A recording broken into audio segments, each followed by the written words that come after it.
Hey, welcome to the channel. If you're new here, I'm Liv. I want to take a moment to address a concern that was brought to my attention and I was asked to discuss. But first, I am encouraged by the many American patriots in the comments who are taking the time to share their perspective on the serious issues our country is facing. But one comment claimed Hispanic politicians will speak up for their people, but a Black one will not. That statement is not only false, it's deeply problematic.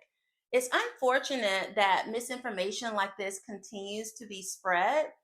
There are Black American politicians who advocate for and speak up on behalf of Black Americans, and it's important that we acknowledge and support them. However, Democratic Black politicians often try to silence them by using degrading labels like whitewashed or Uncle Sam. Ironically, most repeating the phrase don't even know who Uncle Sam is.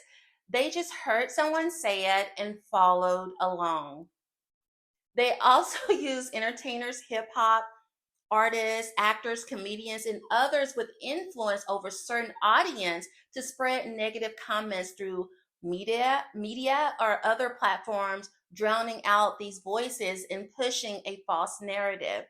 Now, these entertainers may be talented, but they are hired and paid to entertain, not to be idolized. We are warned against idolatry for a reason. It will lead to trouble. Admiration for entertainers have often been used to influence public perception and even shape laws.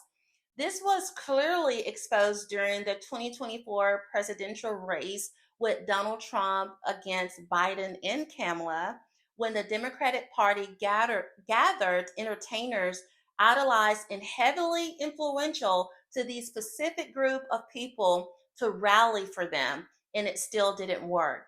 There is a massive change and awakening happening. There have always been leaders who speak up for Black Americans. The truth is that certain Black individuals on the Democratic side reject them because they don't promote hate, division, victimhood, or accusatory rhetoric. Instead, these leaders promote accountability, responsibility, and truth, and those who reject them often are those who don't love the truth because they have become comfortable with deception and will choose to follow, support, and defend the lie. Now, my Heavenly Father has taught me to never grow weary or tired in doing what is right, even when it's challenging. And I choose to be obedient. I said that to say if you are struggling to do the right thing, ask our Heavenly Father for help. I know for me, I cannot do it on my own. I will mess up everything. And honestly, I don't trust myself without the Lord. And that is the truth. When people who share our complexion claim that Black Americans don't have leaders advocating for us, it's not only false but harmful. The truth is, we do have strong representation. Elected officials like Tim Scott, Brian Donalds, and Michael Steele, historic and institutional figures like Condoleezza Rice and Mr. Ben Carson. And let's not forget our powerful commentators and thought leaders like Candace Owens and Mr. Thomas Sowell, to name a few. Yet, instead of supporting these voices, many choose to follow figures like Al Sharpton, Maxine Waters, and Jasmine Crockett, the very people whose policies and actions contribute to the ongoing decline of Black communities. Speaking of Jasmine Crockett, she is from St. Louis, Missouri. She is an American lawyer and politician serving as the U.S. representative of Texas. Beautiful, educated woman, but let's be clear. She didn't grow up in the hood she often seems to claim she has lived in. I'm Texas born and raised, and I did. I was raised by a single mother on government assistance. I've said this before. As an adult, I lived in government housing briefly between the age of 18 and 20. At 21, I purchased my first brick home in a middle class neighborhood, and I've spent the majority of my adult life living in the suburbs. I mention that to say I know incredible people in those communities who fell on hard times and for various reasons remained there, and many moved out. My concern is that she appears to focus on representing only a certain group of Texas population. It's important that our elected representatives speak for the will of all Texas. Texas is a red state, and in those districts, voters clearly express their desires to change during this election. Now, here is a clip of Jasmine Crockett speaking at a congressional committee on redistricting. The speaker clearly points out how her racist claims contradicts itself. Here is the clip. Um, we're hearing racism all over the place. We're hearing, people want to choose people who look like them, which apparently has been happening.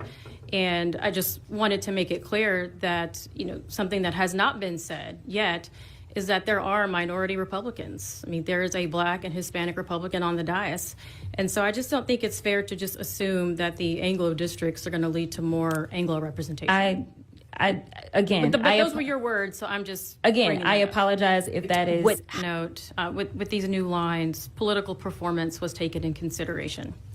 That is what we've heard from the bill author. Yes, and in previous hearings, I mentioned specifically that in the state of Texas, President Trump did win a majority of the Hispanic voters in the state, and just to broaden that even further, those are the numbers. President Trump did win the majority of the Hispanic votes in the state. In fact, he flipped, I believe it was 10 counties in the state. So don't you think that is reflective of this map, this proposed map, that the minorities who are here with the new minority districts that have been created, it is reflective? No, Representative, I don't. This is what Texas voted for. It's insulting for her to speak in a ghetto, ratchet manner as if that represents everyone in those communities. I'm living proof that it does not.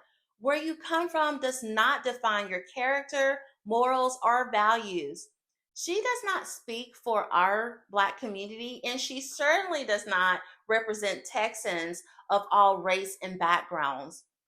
It was disgusting for her to call Governor Abbott Hot Wheels and to constantly resort to violent language and name calling, like referring to Donald Trump as Putin's hoe. That was extremely inappropriate and unprofessional. If someone called her a name, there will be an uproar in the same ratchet circle she has gained followers from. Her viral outbursts may entertain some, but they have turned her into more of a ghetto cartoon character than a serious representative serving the American people. Now, listen to how she opens the conversation in that meeting. First of all, it is a sham that we sit here and y'all pretend as if you care about what the people have to say, but we are going to make y'all listen as long as you will. This map does nothing but divide, distract, and depress. There is this idea that was put out there during his opening remarks that this does so much for Black folk. Well, let me tell you, as a Black person, it does not.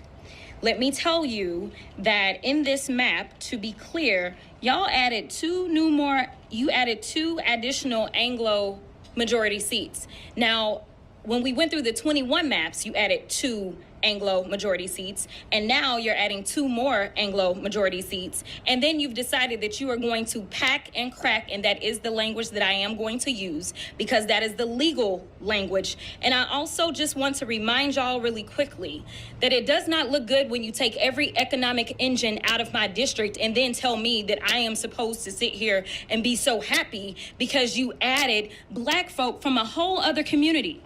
When you want to talk about She was extremely combative and accusatory.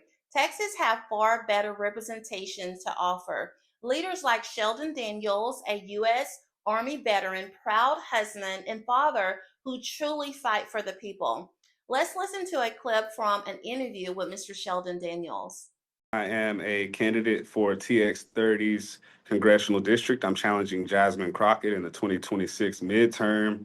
And, I'm an attorney. I own a business. Obviously, I own my own law firm. I'm a dad and I'm a husband. I'm a veteran. And I'm just somebody that cares about the community.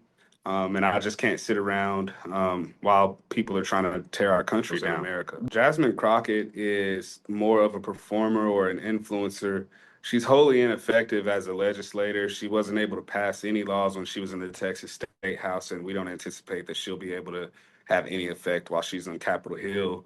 And so, you know, the people in my district are very hardworking people, a lot of small businesses and hardworking families, not a lot of people waiting around on a welfare check or a handout for the government.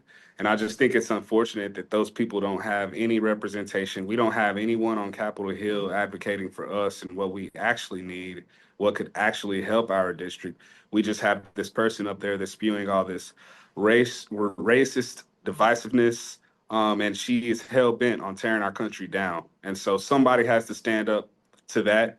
And God bless me. Listen, Mr. Daniels is a native born and raised Texan. He understands the American strength comes from faith, family, and the values it was founded upon. In contrast, Jasmine Crockett is unmarried, has no children, and does not seem to carry the same moral principles or standards. My concern is that she cannot relate to or grasp the danger her and her party's policies are placing on our children. Many Black Americans in Texas did not vote for, nor do we want this kind of ratchet, divisive behavior.